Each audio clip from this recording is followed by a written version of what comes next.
रोहित कहता है तो तुम मुझसे अब ये मत कहना कि मेरे क्लोन ने तुम्हें आत्महत्या करने के लिए कहा था। पायल हंसते हुए कहती है, आपने बिल्कुल सही कहा। रोहित मन में कहता है, अबे लेकिन उस समय तो मैं इसे मारने के बारे में सोच रहा था। मैं इसे कैसे समझाऊं कि मुझे भी इस जैसे एस क्लास लोगों की जरूरत है इस समय। रोहित पायल से हेयर पिन छीन लेता है और कहता है, सुन मेरी बात, तू ऐसा नहीं कर सकती, और जो मैंने आदेश दिया था अब उसे भूल जा। मैं नहीं चाहता कि मेरे फॉलोवर्स मर जाएं। पायल ये बात सुनकर थोड़ी सी हैरान होती है। रोहित कहता है, जल्दी उठो और मेरे कमरे से बाहर जाओ। जैसे तुम मेरे कमरे में आई थी ना, इसे बुरी बात कहते हैं। पायल थोड़ी सी उदास हो जाती है और उदास मुंह लटका के कहती है, ठीक है मैं वापिस जा रही हूँ। पायल अपना चेहरा लटका कर जा रही होती है और रोहित इसको देखकर मन में कहता है, अबे यार ये बाहर तो जा रही है, फिर से अपने आप को कहीं मारने ना चली जाए। रोहित पायल को आवाज़ मारता है और रोकता है। पायल रोहित की आवाज़ सुनकर एकदम से खुश हो जाती है और पीछे मुड़कर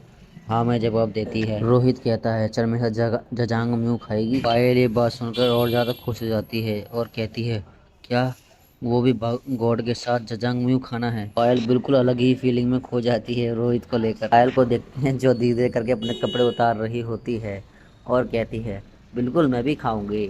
लेकिन रोहित डरते हुए कहता है, भाई पागल औरत, तू अपने कपड़े क्यों उतार रही है?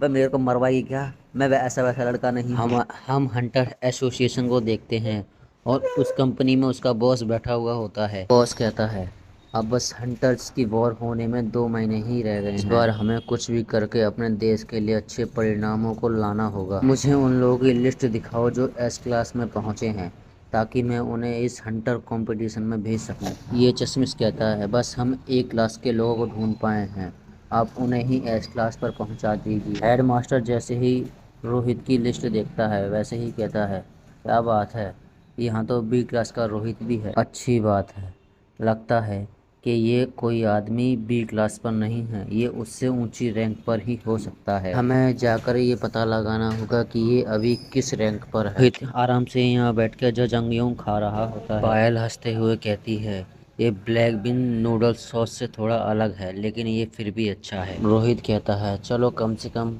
तुम्हें ये तो अच्छा लगा। पायल किसी को तिरछी नज़रों से देखती है और कहती है, हालांकि ये मुझे पता है, लेकिन हमारे पास एक बिन बुलाया मेहमान आ गया है। हम मीना को देखते हैं जिसने रोहित को अपनी कोरियों में पकड़ रखा होता है और रोहित से नाराज होते हुए कहती है, आखिर ये लड़की है कौन? ये वही लड़की नहीं है जिसने तुम पर हमला किया था? रोहित भी हाँ कर देता है। रोहित फिर मीरा से कहता है, तुमने भी तो मुझे मारने की कोशिश की थी ना? मीरा पहले थोड़ी सी हैरान हो जाती है, फिर चेहरा उदास कर लेती है और कहती है, मुझे माफ़ कर देना। रोहित अपनी चॉपस्टिक में कुछ खाने की चीज़ उठाता है और मीना से कहता है, तुम्हें माफ़ी मांगने की ज़रूरत नहीं है, ये लड़की भी तुम्हारी तरह बदल गई है। चलो अब उदास होना बंद करो और जल्दी से अपना मुंह खोलो और ये पकौड़ी खा लो। मीना अपनी अदाएँ दिखाते हुए कहती है, ठीक है, तुम ऐसा कह रहे हो तो खा लेती हूँ। रोहित धीरे करके उस चीज़ को मीना के मुंह के पास लेकर जा रहा होता है और पायल को यहाँ पर बहुत ज़्यादा गुस्सा आ रहा होता है। पायल गुस्से में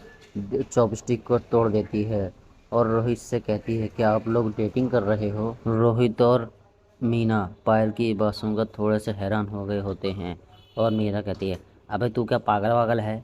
अबे हम कुछ डेटिंग वेटिंग नहीं कर रहे। पायल और ज़्यादा नाराज़ हो जाती है और अपने चेहरे पर हंसी लाते हुए कहती है, अच्छी बात है, तुम यहाँ आए हमें इन्फॉर्मेशन देने के लिए, लेकिन अब रात भी बहुत हो गई है, और तो और साथ ही हमारे शोर गॉड आपको इतने प्यार से खिला रहे हैं। रोहित भी हंस देता है और कहता है, पायल तेरा डेटिंग से मतलब क्या है? अरे पागल वागल हो गई है क्या? मैं इससे डेटिंग वेटिंग नहीं कर रहा। रोहित जैसे ही ये बात कहता है, दूसरे शब्दों में कहूँ तो मेरा और मीरा का रिश्ता एक पिता और बेटी जैसा है, इससे ज़्यादा कुछ भी नहीं। और हम पायल को देखते हैं, ये बात सुनकर बहुत ज़्यादा शांत हो गई होती है। पायल कहती है, अच्छा तो ऐसी बात है। ये बात सुनकर मेरे दिल को ठंडक मिली। एकदम से ही रोहित के चेहरे पर एक गत्ता दे के मारती है, वो बेचारी की शकल ही बिगड़ जाती है। मीरा गत्ता मारते हुए कहती है, ये ले सबसे बड़े बेवकूफ़। रोहित उस गत्ते में से अपना चेहरा निकालता है और कहता है, अरे तू ऐसा क्यों कर रही है? मीरा कहती है, ब्लैक प्रिजन को पूरी तरह से साफ करने के लिए तुम्हें चुना गया है, इसे ढंग से पढ़ लो। रोहित उसे पढ़ते हुए कहता है, ये ब्लैक प्रिजन, ये तो ए या उससे ऊपर लोगों के लिए नहीं नहीं था, तो मेरे को क्यों दिया ये? मीरा खड़ी होती है और जाते हुए कहती है, अब बहुत हो गए सवाल जवाब।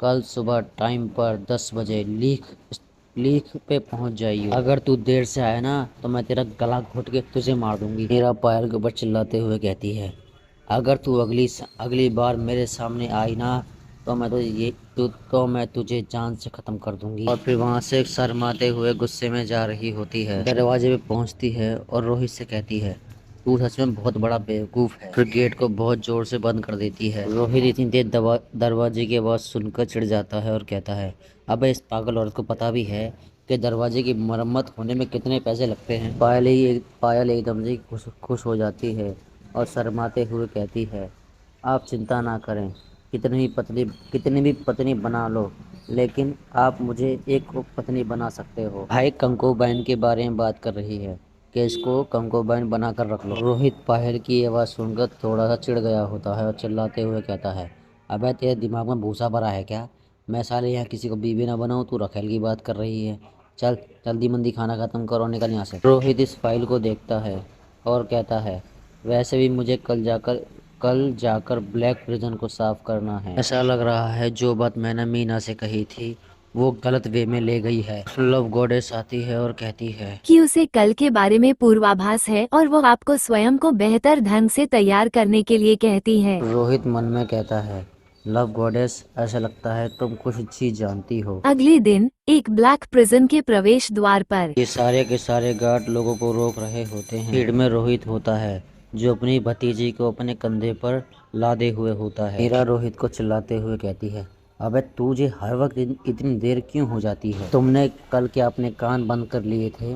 मैंने तुमसे कहा था ना कि अगर तू गलती से भी देर से आया तो मैं तेरे को जान से मार दूंगी। रोहित हंसता है और कहता है, मुझे माफ़ करना, क्या करूं, ट्रैफिक इतना था। वैसे भी मैं बस 5 मिनट लेट ही तो हुआ हूँ। ये आदमी कहता है, तुझे ये 5 मिनट दिख रहे हैं?